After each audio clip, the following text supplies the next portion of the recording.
So a little video on the GF3. As you know, I actually quite like the GF3. I've got a load of various spray guns that vary in price, from these, which are really cheap, to the really expensive ones. And these give a really good account of themselves for the amount of money they are. But what I'm doing, I've got a 1.2 and I've also got a 1.0, and I don't really use the 1.0, I always use the 1.2. So what I wanted was to try and make it into a nice little primer gun. And to do that, I'm going to need to flow more fluid through the tip. So what I'm going to do is I'm going to make it into, or try and make it into, a 1.8.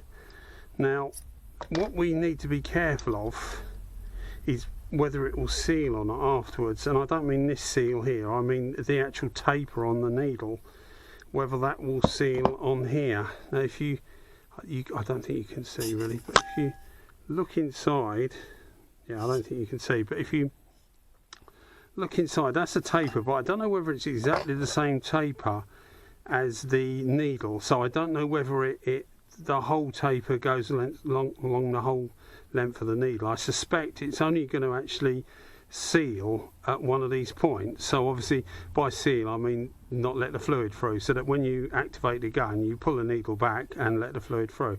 So I've got a 1.8mm drill bit, which when you measure it on verniers is actually a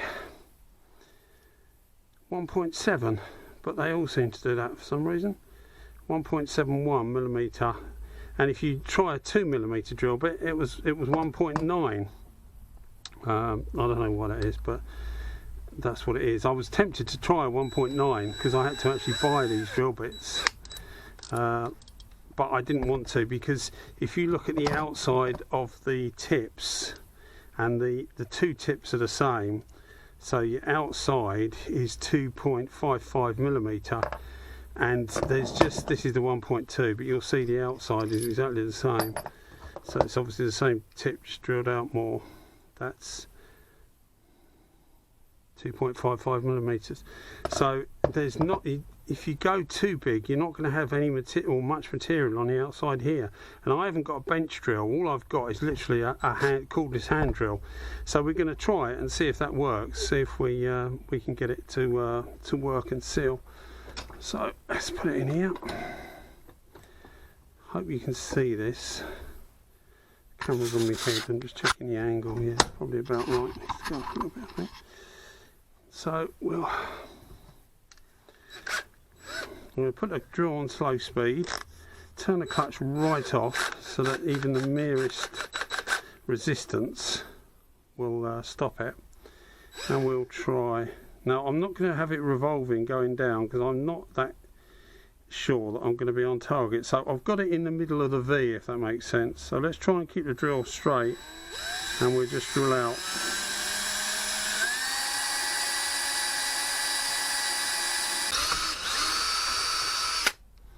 Well, eventually we got there. I'm not a very I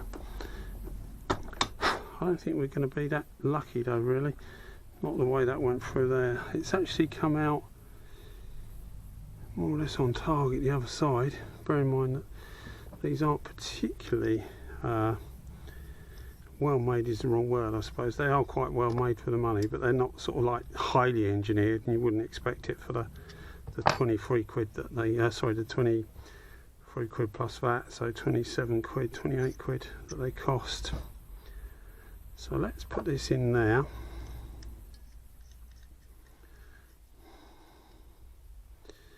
So the needle comes through, if you can see that, the needle comes right through. But let's just hope it seals, which I'm hoping it will. Where's my cup? All one cups. Ooh. Cups. There they are.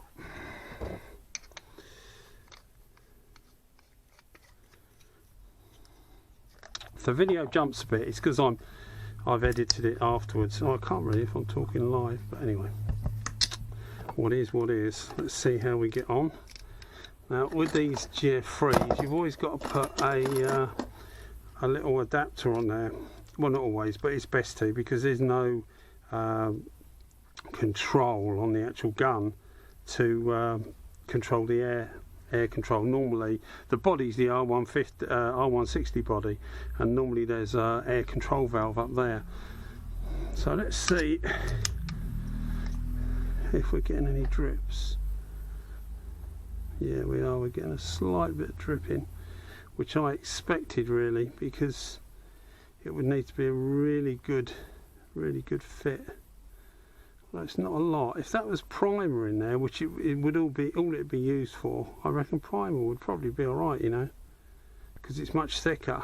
I've got effectively thinners in there at the moment, which is obviously by its very nature is a lot thinner. So I think it would probably be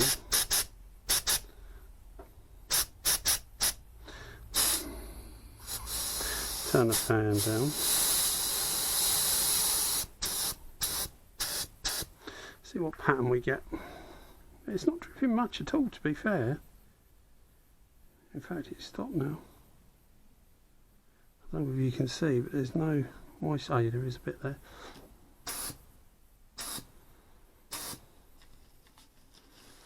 Now, we turn the air down a little bit more because the stuff is really thin.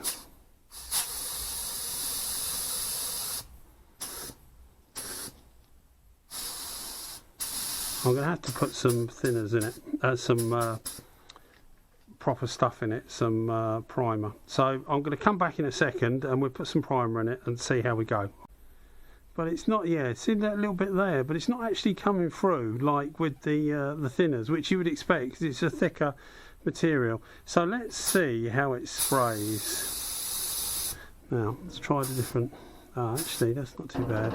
I thought that might be the case with a thicker material in it. You always see that the fan separates when you get like thinners in a spray gun, and it's set anywhere near its normal spraying pressure. You'll get a great separation, sometimes more at the top than the bottom, sometimes the same at the top as the bottom, and a big hole in the middle. And it's simply because the fluid is too thin for what the pressure you're putting through, because obviously thinner is the thinnest form you will probably spray through it. Right, so let's just whack that up a bit, see if we can get it to about 2, which is normally what you would do. Oh no, that's nice, that's fine. Yeah, that's actually fine. I'm quite happy with that. I don't know whether you can, I don't sort of get excited and jump around, but I am quite happy with that. Yeah, that's not bad at all. Will it take a little bit more pressure? I don't know why you'd want to really, it's only primer, but yeah, fine. Let's try it onto 3. I don't know whether you can see it. Try it onto 3.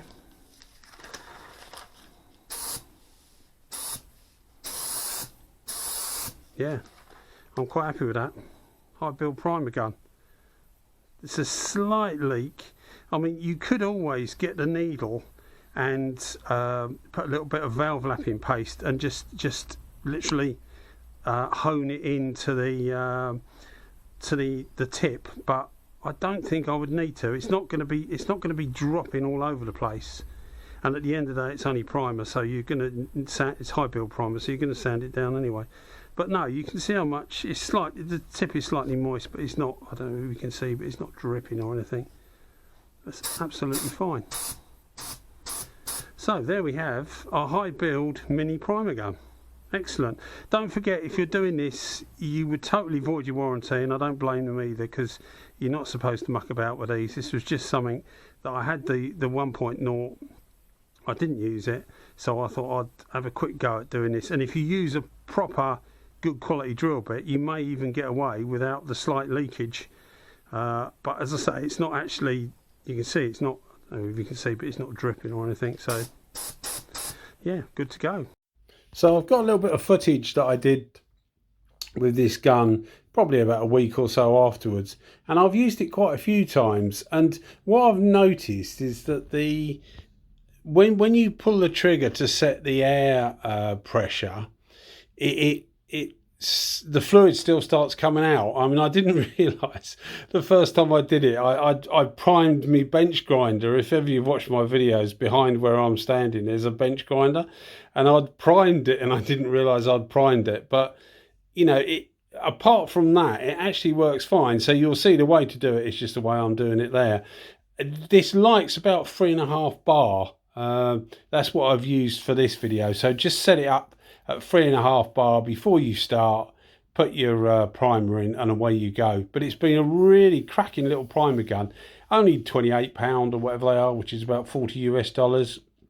Little GF3, and it puts the high build primer on lovely for smaller things, people doing smart repairs and things like that. It'd be ideal for, because you don't really want a big primer gun for small areas, and a lot of the time, unless you're doing the whole lot, it's a small area by definition, because you know, if you're doing like spot repairs and things like that, you're just doing that small area where the scratch dent was or whatever, and you'll just prime the area, sand and put your base on. So yeah, I'm really pleased with it. It's been a good little experiment. As I said before, get a decent drill bit, because I'm sure the I mean, it never drips or anything. You can see it never drips, but it does weep slightly. If you put your finger on it, it'll get slightly damp, but it doesn't seem to cause any problems. But use a decent drill bit, and I don't think that will happen at all. So highly recommended little mod.